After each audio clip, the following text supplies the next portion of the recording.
Everyone, আমার চ্যানেলে জানাই সবাইকে ওয়েলকাম। আজকে ভিডিওর আমার টপিক টেনিস এলবো। এই কথাটা আপনারা আগে নিশ্চয়ই শুনেছেন, তবু আমরা আজকে জেনে নেব যে টেনিস এলবো আসলে প্রবলেমটা কি। আমাদের এই যে এলবো আছে, এলবোর পাশে সাইডের দিকে আমার কি আছে, বোন আছে। এখান থেকে কিছু মাংসপেশি আমাদের ফোরআর্ম পর্যন্ত এসেছে। আমাদের কোনো রিপিটেটিভ ওয়ার্কের জন্য এই মাংসপেশির সঙ্গে বোন বা হাড়ের সঙ্গে বারবার ঘষা লেগে এখানে একটা ইনজুরি তৈরি হচ্ছে এবং তার ফলে একটা ইনফ্লামেশন হচ্ছে, আর তখন আমরা একটা ব্যথা অনুভব করছি। এটাকে আমরা বলছি টেনিস এলবো। এই টেনিস এলবো কি শুধু যারা টেনিস খেলেন তাদের হচ্ছে? না, ঠিক তা নয়। যারা কম্পিউটারে বসে অনেকক্ষণ টাইপ করছেন তাদের হতে পারে, লং টাইম যারা ড্রাইভ করছেন তাদের হতে পারে, ভারী কিছু জিনিস তুলতে গেলে তা থেকে হতে পারে, এবং কার্পেন্টার যে হ্যামার ইউজ করছেন বারবার তা থেকে হতে পারে, আর কাপড় নিগড়ানো থেকে হতে পারে।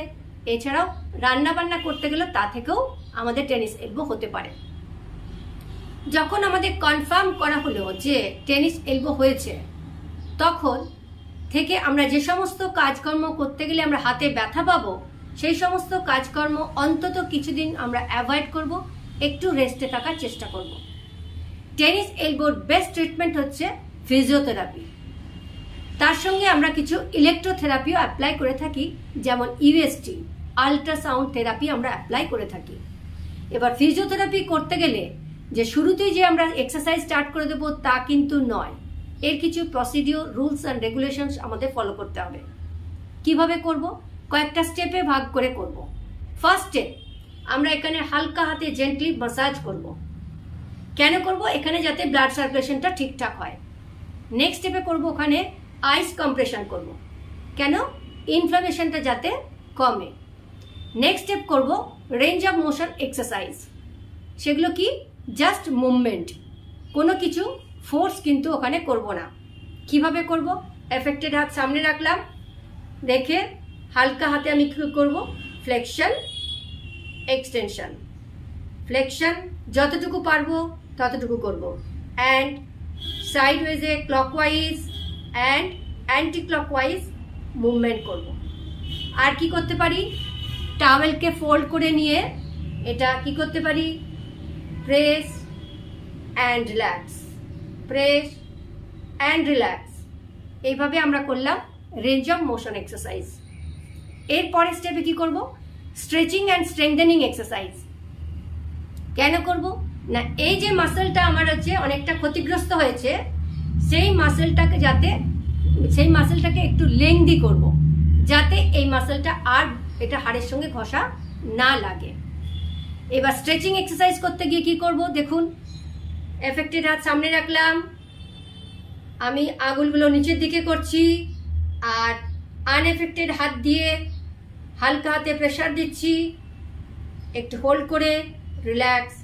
এবার এক্সটেনশনে যাচ্ছি, ফিঙ্গার আনএফেক্টেড হাত দিয়ে পুল করছি, একটু হোল্ড করে রিল্যাক্স। আবার করছি ফ্লেকশন, আনএফেক্টেড হাত দিয়ে হালকা প্রেসার দিচ্ছি, একটু হোল্ড করে রিল্যাক্স। আবার আনএফেক্টেড হাত দিয়ে আমি আঙুলগুলো বডির দিকে পুল করছি, একটু হোল্ড করে রিল্যাক্স।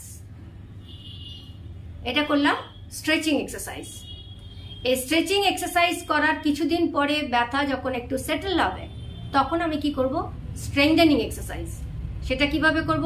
তার জন্য হাতে একটা ওয়েট নিলাম, এটা 500 বটল। এবার 1 লিটার বটল আমি নিতে পারি, যেটাতে আমি কমফর্টেবল মনে করব। এলবো থেকে রিস্ট পর্যন্ত একটা সাপোর্ট নিয়ে থাকবো, আর রিস্টটা এরকম নিচের দিকে ঝুলিয়ে রাখবো।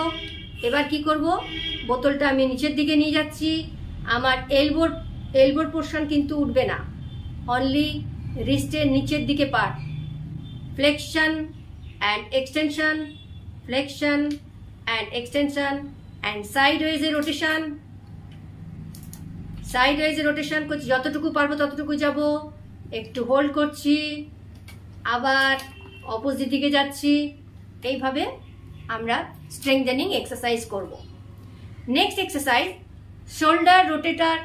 শোল্ডার এক্সটার্নাল রোটেটর মাসেলের স্ট্রেংথেনিং করব। কিভাবে করব? হাত বডির সঙ্গে লাগালাম, লাগিয়ে এক্সটার্নাল রোটেশন করছি। আমরা ওই যে মাসেলে আমার ক্ষতিগ্রস্ত হয়েছে সেই মাসেলটার স্ট্রেংথেনিং করছি। এইভাবে আমরা 5 to 10 রিপিটেশন করব। এইভাবে যদি আমরা ঠিকভাবে ফলো করি তাহলে অনেকটাই আমরা রিলিফ পাবো। অনেকে বলে যে এই টেনিস এলবো পুরোপুরি কিওর হতে কত টাইম লাগবে? তার উত্তরে বলবো এটা পুরোপুরি কিওর হতে অনেকটা টাইম লাগে, কারণ এটা হচ্ছে টেন্ডনের প্রবলেম। মাসেলের শেষ প্রান্তে থাকে টেন্ডন, এখানে ব্লাড সাপ্লাই অনেকটা কম থাকে, তাই হিলিং প্রসেসও অনেকটা স্লোতে হয়। তো যেগুলো আমি এক্সারসাইজ এবং যেগুলো নিয়মকানুন বললাম সেগুলো যদি ঠিকভাবে ফলো করা যায় তাহলে টেনিস এলবোতে প্রবলেমে যারা সাফার করছেন তারা আশা করি ফল পাবেন। ভালো থাকবেন, সুস্থ থাকবেন। নেক্সট ভিডিওতে আবার আপনাদের সঙ্গে দেখা হচ্ছে। Thank you.